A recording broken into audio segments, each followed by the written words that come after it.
নবীজি সাল্লাল্লাহু আলাইহি ওয়াসাল্লাম হাদিসের ভিতরে ইরশাদ করেন, মান সামা রমাদানা ঈমানান ওয়া ইহতিসাবান গুফিরা লাহু মা তাকদ্দামা মিন যামবিহি।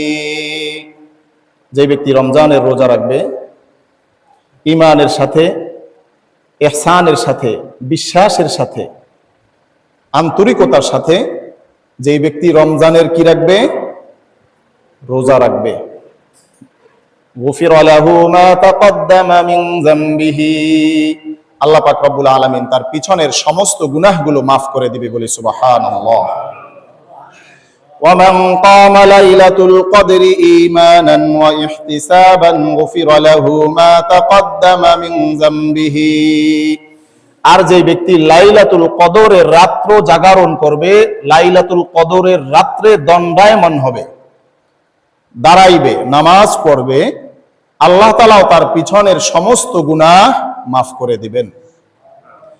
আমাদের দেশে শবে কদর আসলে, শবে বরাত আসলে কোরআন সুন্নাহের বর্ণিত যেই সকল আমল আছে, এই আমলের পাশাপাশি কিছু উদ্ভট, মিথ্যা, তথ্যহীন, ভিত্তিহীন কিছু আমল আমাদের দেশে চালু আছে। তাই বলে শবে কদর, শবে বরাত অস্বীকার করার কোনো সুযোগ নাই। কোরআনুল কারীমে আল্লাহ পাক রব্বুল আলামিন সরাসরি শবে বরাতের কথা উল্লেখ করেন নাই, তবে হাদিসে শবে বরাতের কথা উল্লেখ আছে। আর কোরআনুল কারীমে আল্লাহ তাআলা একেবারে সরাসরি ডাইরেক্ট শবে কদরের কথা উল্লেখ করেছেন, এবং হাদিস শরীফের ভিতরেও অনেক ফজিলত বর্ণিত হয়েছে শবে বরাতের, এবং শবে বরাতের, শবে কদরের কি কি আমল আছে সেই আমলগুলো হাদিসের ভিতরে বর্ণিত আছে। তাহলে এই হাদিসের মাধ্যমে আমরা একটা আমল পেয়েছি, সেটা হচ্ছে শবে কদরের রাত্রে দণ্ডায়মান হওয়া, নামাজ আদায় করা। শবে কদরের রাত্রে কি আদায় করা? নামাজ আদায় করা। ওয়া মান কামা লাইলাতুল কদরি ঈমানান ওয়া ইহতিসাবান, যেই ব্যক্তি লাইলাতুল কদরের রাত্র জাগরণ করবে ঈমানের সাথে, ইহতিমামের সাথে, আল্লাহ তাআলা তারও পিছনের সমস্ত গুনাহগুলো মাফ করে দিবেন। তাহলে শবে কদরের এই একটা আমল পাওয়া গেছে যে সারা রাত্র নামাজ। সারা রাত্র কি বলেন? শবে কদরের যে আমলগুলো আছে তার ভিতরে একটা আমল কি? সারা রাত নামাজ। আমাদের দেশে শবে কদরের নামাজ প্রচলিত কয় রাকাত? 12। শবে বরাতে কয় রাকাত? 12 রাকাত। এইটা আসলে হাদিস, কোরআন, সুন্নাহ, হাদিস, ইজমা, কিয়াস, নবী রাসূলদের মাধ্যমে কোনো প্রমাণিত কথা না। সরাসরি কথা হচ্ছে যে সারা রাত্র নামাজ। যখন লাইলাতুন নিসফি মিন শাবান আসে, শবে বরাত, নবীজি সাল্লাল্লাহু আলাইহি ওয়াসাল্লাম একা একা ইবাদত করতেন। দলিল আছে, কবর জিয়ারত করতেন, উম্মতের জন্য কান্নাকাটি করতেন, তবে কাউকে ডিস্টার্ব করতেন না, কাউকে উঠাইতেন না। এটা কোন রাত? শবে বরাত। কোন রাত?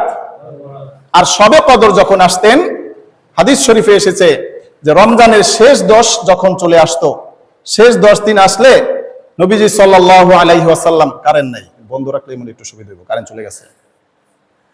নবীজি সাল্লাল্লাহু আলাইহি ওয়াসাল্লাম তার পরনের যে কাপড় ছিল, লুঙ্গি বলেন, ইজার বলেন, এটাকে শক্ত করে বাঁধতেন।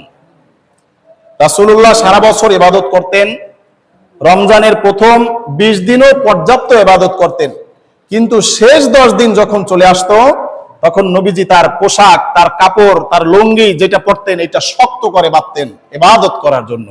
অর্থাৎ রমজান শেষ হয়ে যাচ্ছে, এখনো যদি ইবাদতে কোনো ফাঁক ফুকুর থাকে, এটা যাতে গ্যাপটা পূরণ করা যায়, কোনোভাবে যাতে সময়টা নষ্ট না হয়, এজন্য নবীজি সাল্লাল্লাহু আলাইহি ওয়াসাল্লাম একেবারে পরিপূর্ণ যে প্রস্তুতি আছে, সেই প্রস্তুতিটা কি করতেন? গ্রহণ করতেন। এরপরে তার পরিবারবর্গ যারা ছিলেন, আম্মাজান, উম্মাহাতুল মুমিনিনদের ভিতরে যারা ছিলেন, তাদেরকে এই 10 রাতের ভিতরে ইবাদতের জন্য উঠাইয়া দিতেন। কি করতেন? ইবাদত করার জন্য ঘুম থেকে উঠাইয়া দিতেন, শবে কদর তালাশ করার জন্য। কি কদর তালাশ করার জন্য? শবে কদর তালাশ করার জন্য। কিন্তু শবে বরাতে কাউকে ওইভাবে ঘুম থেকে উঠাইতেন না। বুঝতে পেরেছেন? আচ্ছা, আম্মাজান আয়েশা রাদিয়াল্লাহু তাআলা আনহা বলেন, ইয়া রাসূলুল্লাহ, ইয়া হাবিবাল্লাহ, আমি যদি কখনো শবে কদর পেয়ে যাই, তাহলে আমি কি করতে পারি? কোন দোয়াটা আমি বেশি করব? রাসূলুল্লাহ সাল্লাল্লাহু আলাইহি ওয়াসাল্লাম বলেন, তুমি যদি শবে কদর পেয়ে যাও, তাহলে আল্লাহ তাআলার দরবারে দোয়া করবে, আল্লাহুম্মা ইন্নাকা আফুউন তুহিব্বুল আফওয়া ফাআফু আন্নী, আল্লাহুম্মা ইন্নাকা আফুউন তুহিব্বুল আফওয়া ফাআফু আন্নী। এই হাদিসের মাধ্যমে শবে বরাতের দোয়া পাওয়া গেছে। শবে কদরের কি পাওয়া গেছে? দোয়া। তাহলে শবে কদরের দোয়াটা কি হতে পারে বলেন? আল্লাহুম্মা ইন্নাকা আফুউন তুহিব্বুল আফওয়া ফাআফু আন্নী। তাহলে প্রথম যে কাজ আমরা পেয়েছি হাদিসে সেটা হচ্ছে সারা রাত্র নামাজ পড়া। শবে কদরের কি করা? নামাজ পড়া। কয় রাকাত? সারা রাত। কয় রাকাত? কোন ব্যক্তি যদি 12 রাকাত পড়ে চলে যায় কোনো দোষ নাই। 12 রাকাত পড়ে যদি চলে যায় কোনো দোষ, কোন ব্যক্তি যদি 1 রাকাতও না পড়ে তাতেও কোনো দোষ, কোন ব্যক্তি সারা রাত যদি তাহাজ্জুদ পড়ে ফজরটা না পড়ে তাহলে দোষ আছে। শবে কদর সারা রাত্র পড়ে ফজরের নামাজটা যদি না পড়ে তাহলে কি আছে? কি দোষ? কবিরা গুনাহ। দোষটা কি হলো? কবিরা গুনাহ। এই জন্য আমাদের নফল যে ইবাদত গুলো আছে এই ইবাদতকে আমাদের চালাইতে হবে, তবে ফরজ রেখে নাকি ফরজ ছেড়ে? ফরজটা রেখে। আমাদের হালত কি হয়েছে? নফল ইবাদত বলি যাই বলি, নফল ইবাদতের প্রাধান্য দিতে দিতে আমাদের ফরজ ছুটে যায়। যায় কি যায় না? গরু কোরবানির গরু কিনতে গিয়ে নামাজ পড়ে না, এরকম কোরবানি দাতা আছে কি নাই? যাকাত দিতে গিয়ে নামাজ পড়ে নাই, আছে কি নাই? ঈদের মার্কেট করতে গিয়ে রোজা ভাঙছে, এরকম ঈদের মার্কেট করনেওয়ালা রোজাদার মহিলা বেডি মানুষ আছে কি নাই? আচ্ছা, এটা কে বলছে যে রমজান আসলে শেষ 10 দিন মার্কেট করাই লাগবে? এরকম কিছু আছে? হাদিস শরীফে এসেছে ঈদগাহে যাও তোমরা উত্তম পোশাক পরে, তোমার যে পোশাকটা ঘরে আছে এটার ভিতরে যেটা ভালো, তোমার ঘরে যে পোশাকটা আছে এই পোশাকটার ভিতরে যে পোশাকটা একটু সুন্দর একটু ভালো, তুমি সেই উত্তম পোশাকটা কি করো? পরো। তাহলে ইফতারিতে আমাদেরকে পেঁয়াজি আলুর চপ বেগুনি বানাইয়া এরপরে ইফতারির সময় একেবারে অস্থির হয়ে পড়ে যেতে হবে। রাত্রে অনেক মহিলারা তাহাজ্জুদ পড়তে পারে না, কি কারণে? এরপরে তারাবি পড়তে পারে না, কি কারণে? তারা ইফতারির ঝামেলায় ছিল। কিসের ঝামেলায় ছিল? কথা বলেন, কিসের ঝামেলায় ছিল? শবে বরাতের দিন সারাদিন কষ্ট করছে, পিঠা বানাইছে, মুরগি রান্না করছে, গরু রানছে, রাত্রে আর নামাজ পড়তে পারে নাই। কি হয়েছে? হুজুর প্রচন্ড মাথা ব্যথা হচ্ছে। কি হচ্ছে? মাথা ব্যথা কেন হচ্ছে? শবে বরাতের খাবার খাইতে যাইয়া, শবে কদরের খাবার খাইতে যাইয়া মাথা ব্যথা শুরু হয়েছে। এই খাবার খাওয়াটা তো আপনার জন্য ফরজ, সুন্নাত, মুস্তাহাব, এটা তো কিছুই ছিল না। অথচ শবে কদর শবে বরাতের যে আমলটা আছে এটা হচ্ছে আপনার জন্য একটা আল্লাহ পাক রব্বুল আলামিনের পক্ষ থেকে বিশেষ একটা দান ছিল। আপনি রুটি আর গোশত মাংস খাইতে যাইয়া সেই দানকে হারাইয়া ফেলছেন। শয়তান আমাদেরকে এইভাবে নেক সূরাতে ধোঁকা দিচ্ছে। কোন সূরাতে? কথা বলেন, কোন সূরাতে? ভালো সূরাত নিয়ে আসছে যে রমজান চলে আসছে, হ্যাঁ সবাই আসবে, ইফতার বানাইতে থাকো, করতে থাকো। দেখা যায় অনেক ইফতার বানানেওয়ালারা অনেক সময় রোজা ভেঙে ফেলায় ইফতার বানাইতে। আমি কি ভুল বললাম না সঠিক বললাম? বিশাল আয়োজন হয়েছে, বাড়ির ভিতরে 10 জন 15 জন মহিলা কাজ করতেছে আগের দিন থেকে, আদা রসুন পেঁয়াজ কাটতে দুপুরের সময় 2টা উইকেট পড়ে গেছে, 2 জন আউট। কি হয়েছে? ভাবি যে আমি শেষ, তাড়াতাড়ি পানি দাও। আবার দেখা যায় আসরের সময় আবার 2 জন শেষ হয়ে গেছে। তাহলে এই ইফতারের দরকার নাই। যেই কদর পালন করতে গিয়ে আপনি ফজর পড়েন না, এই কদর আপনার কি নাই? এখন আবার করেন না যে হুজুর মনে হয় কদর বন্ধ করে দিতে আছে। আমি কদর বন্ধ করি নাই। যেই শবে বরাত পালন করতে গিয়ে আপনার মসজিদে মারামারি হয় খিচুড়ি নিয়া, এই শবে বরাতের কি নাই? যেই যাকাত দিতে গিয়ে যাদেরকে যাকাত দিচ্ছেন তাদের মানহানি করছেন, সেই যাকাত দেওয়ার কি নাই? দরকার নাই। আল্লাহ পাক রব্বুল আলামিন আমাদের সকলকে শবে কদরের যে আমলগুলো আছে, নামাজ পড়া, কি করা? এখন তো নামাজের ভিতরে কি কি পড়তে হবে সেটাও বের হয়েছে। কি জানো? সূরা কদর, প্রথম রাকাতে সূরা কদর আর শেষ রাকাতে সূরা কুল হুয়াল্লাহ 3 বার, এরকম একটা নামাজ আছে আমরা শুনেছি। আসলে এইভাবে নির্ধারিত কোন সূরা নামাজের জন্য, আপনি যদি দোনো সূরা 2 রাকাত করে যে কোনো সূরা দিয়ে আপনি পড়েন তাতেই আপনার নামাজটা কি? নামাজটা তাতে আপনার নামাজের সওয়াব কোনো অংশে কমবে না। এই জন্য আমাদের মা বোন বাড়িতে যারা আছে, শবে কদর শবে বরাত আসলে অনেকেই একটা হাউতা শুরু হয়, কিভাবে নামাজটা পড়বো, কিভাবে? আপনি ফজরের সুন্নাত যেভাবে পড়েছেন সেভাবেই পড়বেন। নিয়ত করবেন যে আমি নফল নামাজ পড়ছি, আমি শবে কদর উপলক্ষ করে 2 রাকাত করে নামাজ পড়ছি, আমি শবে বরাতের জন্য 2 রাকাত করে নামাজ পড়ছি, আমি তাহাজ্জুদের জন্য 2 রাকাত করে নামাজ পড়ছি, বাস এতটুকুই আপনার যথেষ্ট নিয়ত হওয়ার জন্য। কথা বুঝতে পেরেছেন? এখন আমাদের এই বিষয়গুলো কঠিন করেছে হচ্ছে বাংলা বাজারের কিছু প্রকাশনী আছে। কোথার? বাংলা বাজার। সেখান থেকে কিছু বই বিক্রি হয়, পাইকারি হচ্ছে 2.5 টাকা, বিক্রি হচ্ছে 20 টাকা।